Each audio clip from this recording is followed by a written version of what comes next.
বর্তমানে বর্ষাকাল চলতেছে, আর বর্ষাকালে কম বেশি আমাদের সবারই চুল পড়ে।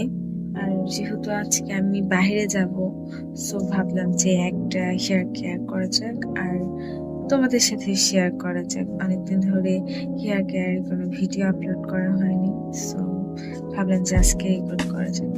যাদের ফ্রিজি চুল অথবা ড্রাই হেয়ার, তারা অবশ্যই কোকোনাট অয়েল স্কিপ করবা না।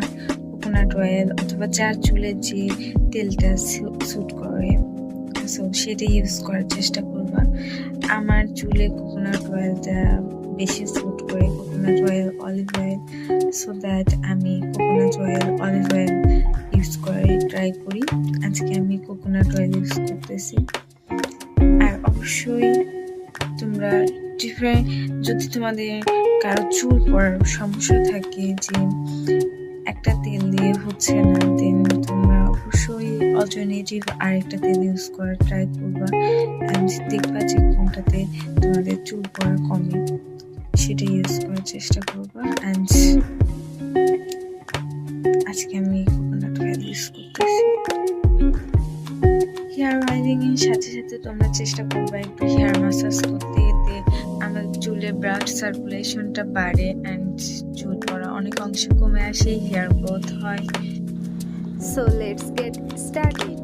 এখানে আমি জাস্ট হেয়ার অয়েলিং করে নিয়েছি অ্যান্ড স্কাল্প ম্যাসাজটা করে নিয়েছি।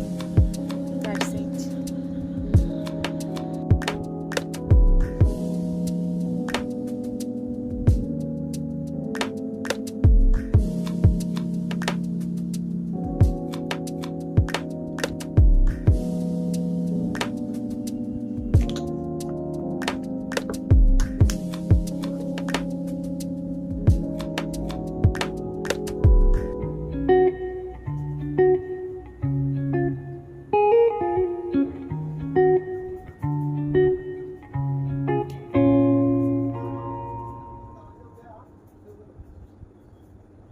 আমার চুলে তেল দেওয়া শেষ। এখন আমি একটা লুজ বান বানাই নিয়েছি। আধা ঘন্টা আর 1 ঘন্টা পর এটা হেয়ার ওয়াশ